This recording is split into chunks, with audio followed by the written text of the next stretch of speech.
You probably clicked on this video thinking, "Ha! I haven't forgotten Discovery Island. Who could have? It's still located in Animal Kingdom to this day." And you'd have thought right, technically. What this video is actually referring to is a little island in the middle of Bay Lake that has gone by a number of unremarkable names over the years, as the island struggled to find its identity and audience. On the other hand, if you clicked on this video because you'd heard of the abandoned island right on the outskirts of Magic Kingdom, that's a popular place for urban explorers to break into, you're definitely in the right place. But no, I won't be teaching you how to break in.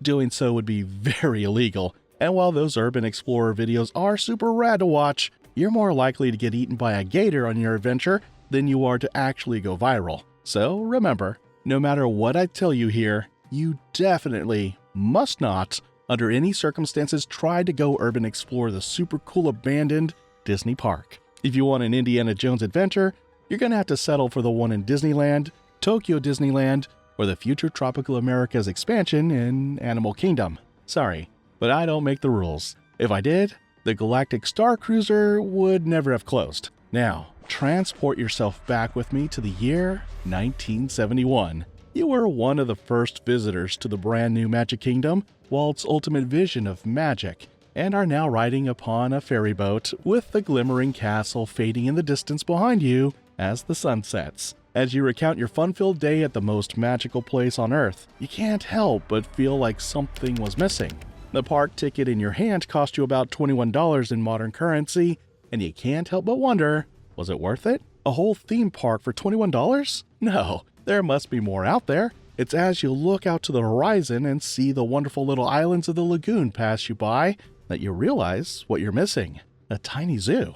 You whisper, "I would rather pay an upcharged ticket fee to be in a tiny zoo during my Walt Disney World vacation." You hear the faint jingling of an earring as the man next to you turns his head. "A zoo. That's it," he says, before your vision fades out and you find yourself once again in the present day watching this video. While that may or may not have been a true story, that's what the Imagineers at the time thought guests were thinking. Certainly the wonderful, magnificent Magic Kingdom could benefit from an oddly tiny zoo built right outside its border. While it's easy for me to say that in a way that makes the plan seem obviously ridiculous, there is merit to the thought of adding more attractions to what was intended to grow into a worldwide multi-day vacation destination. Even so, this specific plot of prime real estate somehow ended up getting the short end of the stick for years to come, before it was ultimately closed and left to rot in exactly the state it was in on its last day. But what caused this massive misuse of space?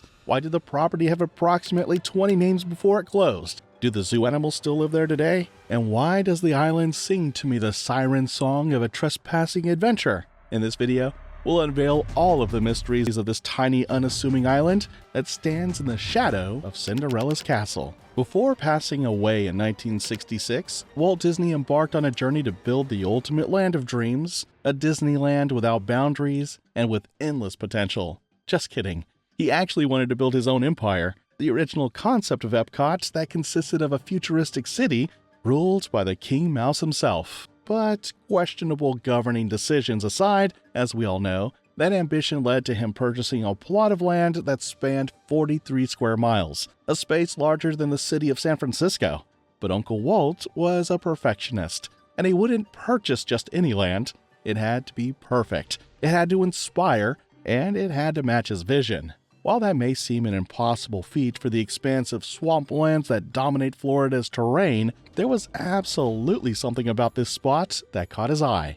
We can't know exactly what Walt was really thinking when he picked this spot, but some sources say that a small island caught his eye one day while on a helicopter ride to scout land. When he saw it, he knew this is where the future of his ambitions would live. And so the Magic Kingdom and the Seven Seas Lagoon were built just next to Bay Lake and Walt's inspiring island. Knowing now that Discovery Island may have played such a huge part in the development of Walt Disney World, isn't it even more odd that it just sits there abandoned to this day? To understand better just how much effort was put into trying to make Discovery Island work, let's look at the island's beginnings. Now, I won't bore you with the boring pre-Disney details of the island, as just about any other article about the island does. Let's start with talking about the Bay Lake area itself, the oddly cursed Bay Lake area. Bay Lake has been the drawing board for a seemingly endless number of expansion plans for the Disney World Resort, and very few of these plans have actually panned out.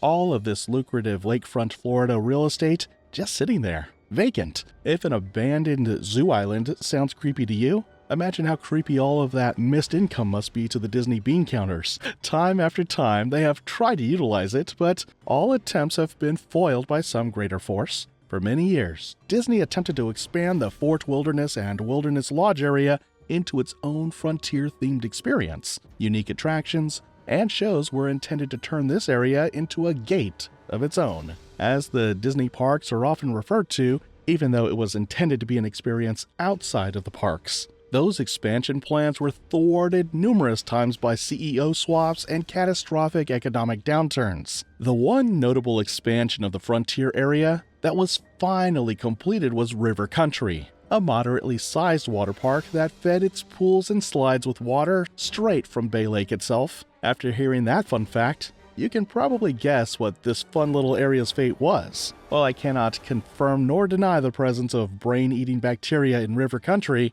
I will say that concerns over them were a big part of the reason that the park was shuttered and turned into a playground for urban explorers. Slides with overgrown brush and snakes and maybe alligators and brain-eating bacteria waiting for you at the bottom. So fun. So great for the YouTube views as well. Well, actually, that might... No, I can't go urban exploring.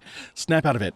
We're doing a video here. After many years left rotting, River Country was finally torn down and the ground leveled to construct Disney's newest Bay Lake property, Reflections, a Disney lakeside lodge. If you haven't noticed yet, Reflections still doesn't exist. Why? Because they were scheduled to break ground in the year... Any guesses? Any? Take a swing. Okay, good. If you said the year 2020, you'd be correct. Congratulations. This time the cursed development caused a pandemic. More recently, just before this video was made in early 2025, Disney announced that they're relaunching the Reflections project for construction. If you don't want to face another worldwide catastrophe, please send an email protesting the construction to robert.iger@disney.com. So as you can see, almost everything around Bay Lake is more or less cursed, and that land probably shouldn't be built on for supernatural reasons. Discovery Island is certainly no exception to this rule, and is perhaps the biggest example of this law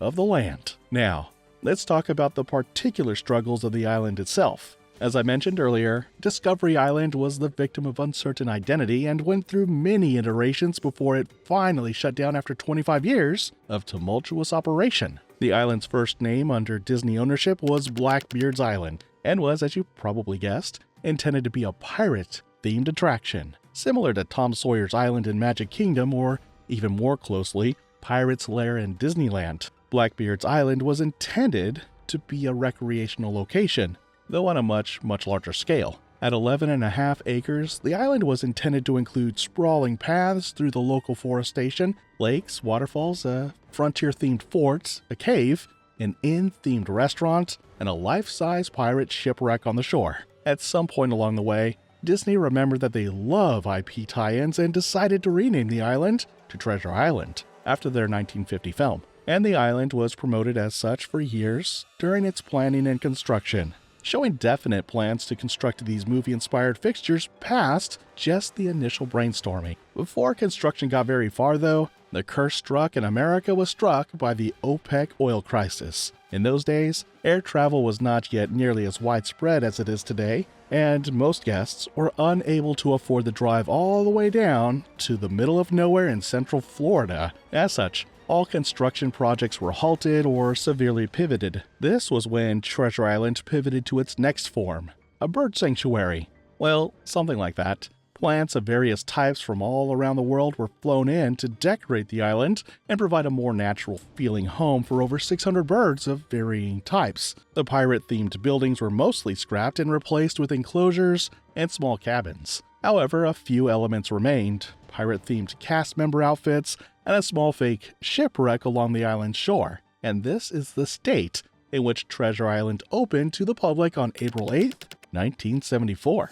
Reception to the new attraction was very mixed, and attendance was disappointed for Disney. Treasure Island was sold as a separate admission ticket, similar to how the current day water parks operate. While the ticket price was cheaper than what you would pay for a day at Magic Kingdom, it simply wasn't cheap enough for what the island offered. Guests would complain of limited activities, even for a half-day park, and many were confused about the lack of pirate theming given the name and advertising. Overall, both guests and management seemed to be confused about the island's identity and what purpose it actually ended up serving. Finally, after giving the vague pirate theme a good college try for a couple of years, management relented and changed the island's name to Discovery Island, a better suited name that acknowledges that the paying guests would have to, as my favorite Disneyland shirt says, make your own magic. Disney expanded the animal offerings to make the island more akin to a small zoo, but without all of the fun things like elephants or lions, and mostly local things they could just drag out of the swamp like alligators and flamingos. They added a scavenger hunt and some cute little trivia games, but ultimately, this had little effect on the island's viability as a half-day attraction with a separate ticket cost. The one perk of this time period was that you could win a Jiminy Cricket-themed button from the trivia game, and you could arguably consider this to be one of the first sightings of the free celebration buttons that are currently a Disney parks tradition. In one last-ditch effort to drag guests kicking and screaming to the walking tour island, Disney attempted yet another shoddy IP tie-in, The Rescuers, released in theaters in 1977, and Disney partnered up with GE to run a sweepstakes where one lucky, well maybe not lucky, and you'll see why in a second, family would win a trip to Disney World so that they could dig for a real diamond buried somewhere on Treasure Island. Whether or not the family actually found the diamond after a day of back-breaking labor in the hot Florida sun is still a mystery to me,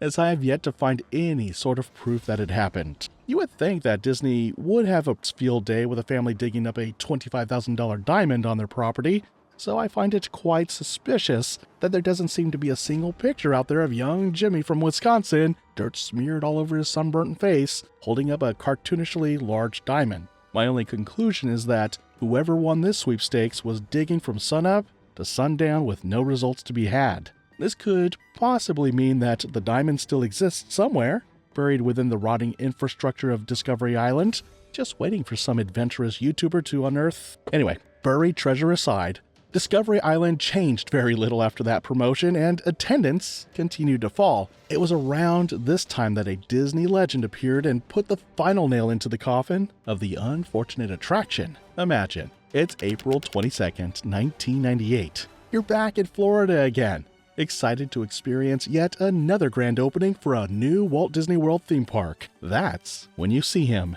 The man that sat next to you on the boat from Magic Kingdom all those years ago, his earring still jingling loudly like it did all those years ago. As you enter through the front gates of the new park, the man shakes your hand and says, "Welcome to my masterpiece, Animal Kingdom." You realize that the man from the boat all those years ago, who was whispering about zoos, was actually the greatest modern Imagineer, Joe Rohde.